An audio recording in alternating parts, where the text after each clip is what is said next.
When it comes to running an online Pokemon shop, I'm definitely making a huge mistake.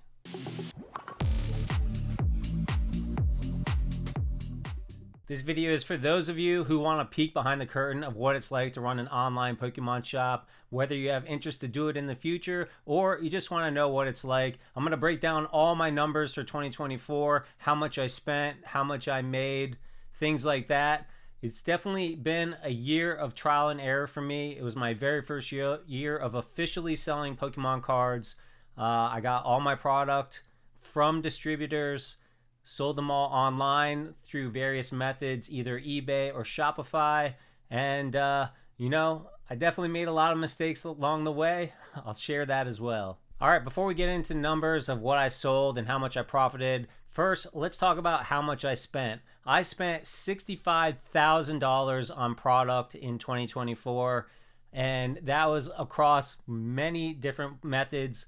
Buying stuff in stores, buying stuff at card shows, buying from my distributor.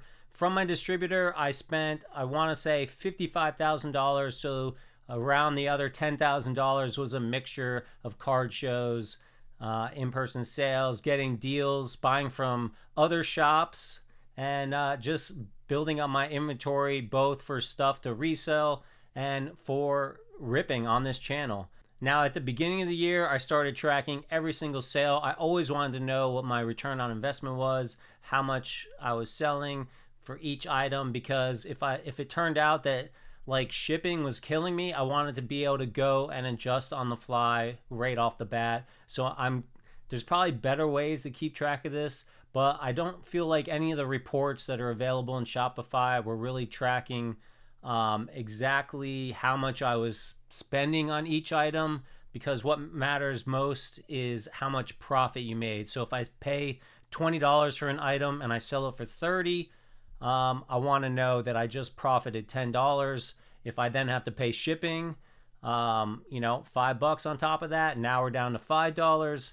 And this way I know exactly what my profit margin is. I started doing that at the beginning of the year. It's a little bit tedious, but every time I get an order, or 2 or 3 or 10 in a day, I come in and I log the entire order. I got to figure out if it's a single item, it's very easy. I can look up what I spent on it. If it's like 10 items, I got to get what I spent for all 10 items, add it up, figure out what you guys spent, what you guys paid me, whether or not you paid shipping, what the fees were that Shopify, eBay, etc. charged me, and then calculate my profit, and then just run the profit margin algorithm or formula. It's not really an algorithm, to get the return on investment. Now, for the most part, for most of the year, everybody paid the exact same. My return on investment was really just dependent on where you were. If I shipped it to Hawaii, I was going to pay way more in shipping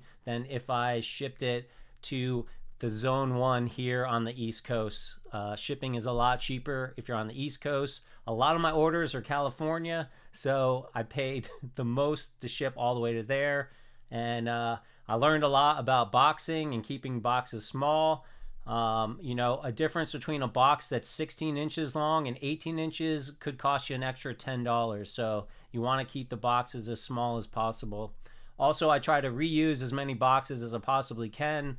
I do buy a little bit of boxes. I focus more on bubble wrapping and getting paper products to keep all of your products out of the corners of the boxes, because if something's going to get crushed, it's going to most likely happen when one of those corners hits something and pushes in the box. So I try to pack and keep everything out of the corners.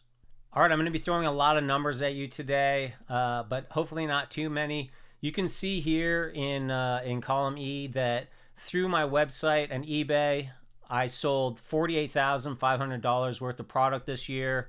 You guys helped me with some of the shipping. It was about $1,700, $1,800, I guess. Cost me $4,013 for all of my shipping. So I basically spent $2,200 out of my own pocket on shipping. Of course, I try to make that back through some of the markup and also the shipping is free when it's over $150.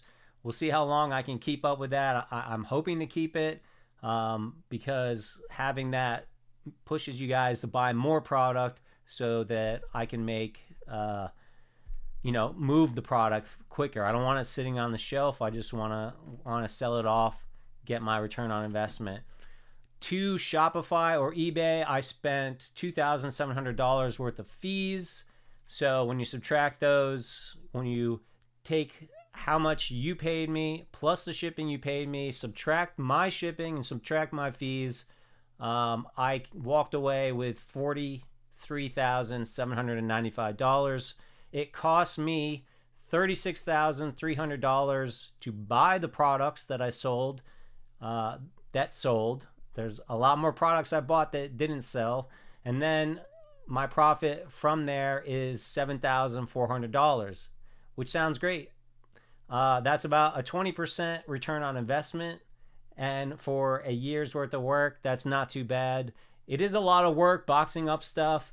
It's, sometimes it's sweat inducing, time consuming. I got to get stuff to the post office, to the UPS store sometimes. I try to consolidate that as much as possible. But when you guys order, I really want to get it out that day or first thing the next day. Worst case scenario in most situations. However, I got expenses, right? So Shopify themselves, just having the website cost me about $400 this year. Normally, I think it's about $350, but I did a trial period and then I did a month. And then I decided, okay, this is going pretty well. I'm going to just get the annual subscription, which I think is about $350. However, because I did 1 month and the trial period, I spent about $400 on Shopify this year. I spent $355 on shipping materials. You have some business annual fee requirements like that you pay to establish yourself as a business in your state. Also, I threw into my business requirements PSA grading because I'm hoping to start grading some cards and selling them on my site. I do have some on there now, but I didn't personally grade them. However, I do have a couple orders shipped out to PSA now that I'm waiting for them to come back that I'm hoping to sell on the website. So I also added in the $90 for the PSA membership on here. So essentially I paid about $200 for my annual filing, and I spent about $100 on the PSA membership. I got to pay my tax attorney in order to do my taxes at the end of the year. Despite the fact that I gather and keep all this information, I'm really just making it easier for them, and hopefully they spend less hours and don't charge me as much. That's about $300, and that is just for my business. I do pay them more money for my own personal stuff, which is on top of that and not counted here. So that's about $1,362 on the year for expenses. As you can see down here or right above my head, I spent $65,000 on new inventory. I paid for some shipping, about $135. That's mostly Tenzo fees in order to get some product to me. That's generally more used in making videos than in for actual resale, but this is all a business, so it still all counts. Shipping materials, I spent about $355. Now, I had some shipping materials left over from last year. I'm only calculating what I spent in 2024 here. Office equipment, I'm not really going to count that. I bought some stuff to help with video editing. I bought a new computer. I'm not taking that off of anything. I'm going to tell it to my attorney, my tax attorney, and see what they say. Hopefully it'll get me a deduction because I really need it. What else we got here? The annual fees, that was just the what was the annual? Oh, that's the establishing yourself as a business with your state. I went to a few events. I counted that in here, the website fees, and then some of the other shipping expenses that I had, about $200. So if we come back up here and we take my profit from before, about $7,395, We subtract the expenses that I think are appropriate, $1,362 from that. That gives me a net total of $6,744.14. I pay roughly 15% in taxes based on last year's tax brackets. So the federal taxes are going to take $1,011.62 away from me. That drops my return on investment down to 15%, 15.76%. In the net amount, actually, I added in singles that I sold on eBay. I sold about $710 worth of singles on eBay.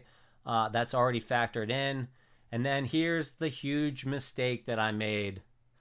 I opened $5,543 worth of Pokemon on my channel. So, yeah, the profit is gone pretty much. I made a little bit, but that was my big mistake right there. Using my own drugs that I was trying to sell. And that's it in a nutshell. You have to keep track of every single thing. Over here, as I scroll down, these are like all the kind of paper receipts that I had to go and add up everything I bought. And so over here you can see the whole thing that you have to turn over to your tax guy. 2024, I added the new inventory, 65,000. The inventory I used for marketing, which basically is inventory just burned up by making YouTube videos, which I'm essentially calling marketing. $5,543. Inventory I sold, 36,372. It's actually 37,000 because we got to count this eBay $710 over here. Remaining inventory is 22,000. That was my inventory going into 2024. So I already had 22,461 worth of inventory. So based on what I took in, what I sold, what I already had from 2023, I now have $45,564 worth of inventory going into 2025. So that was my year in review of 2024. I essentially made 15%. I opened a lot of personal product, so I didn't really actually make 15%, but we had a lot of fun along the way, didn't we? I hope you guys enjoyed the video. Let me know what you think. I'll catch you in the next video.